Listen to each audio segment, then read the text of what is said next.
Topic 5, hair removal. 15%, 11 questions, focusing on contraindications and hair removal. Let's take a look at some hints and tricks on how to remember some of this information and also to prepare for this topic. Before any hair removal service, a consultation is always necessary. The main reason for a client consultation is to determine the presence of any contraindications. Facial waxing should not be performed on clients if we see any of these contraindications. And leg waxing, if your guest has phlebitis, varicose veins, or diabetes, they should not receive any leg waxing services also. So make a note of that because you may have that on your exam. On this slide here, we see permanent versus temporary hair removal methods. And I just want to add that sugaring is not on this slide here, and that is a temporary hair removal method. And one of the advantages of sugaring is that the hair can be as short as 1/8 of an inch. You also may have a question about depilatory creams / hair removal lotions. They may ask you a question about how long is a patch test for a hair removal lotion or depilatory creams. And just in case if you have that question on your exam, that would be 7 to 10 minutes. So make sure you know what is the main method of depilation and also what are the methods of epilation.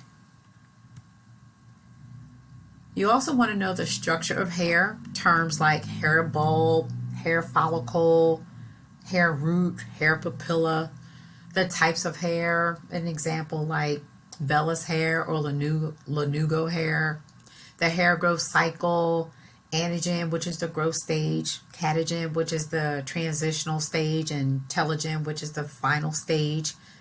You also want to know the causes of excessive hair growth.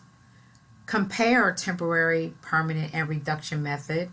Knowing the difference between hard wax and soft wax, knowing the types of strips that's used for soft wax, also going over your waxing safety precautions.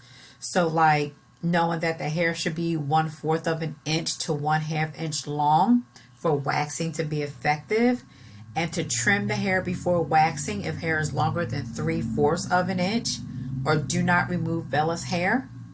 Wear disposable gloves to prevent contact with any possible blood-borne pathogens. And beeswax has a high incidence of an allergic reaction.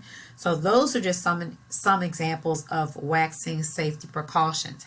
You also want to know your general waxing procedures like client preparation, wax application, wax removal, post-wax product application. And you want to make sure that you know all the sanitation procedures when it comes to waxing also. Let's take a look at temporary hair removal sanitation safety precautions. Applicators cannot be double dipped.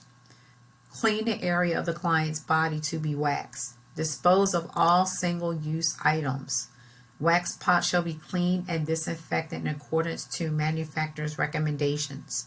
No applicator shall be left in the wax, and wax is not reusable.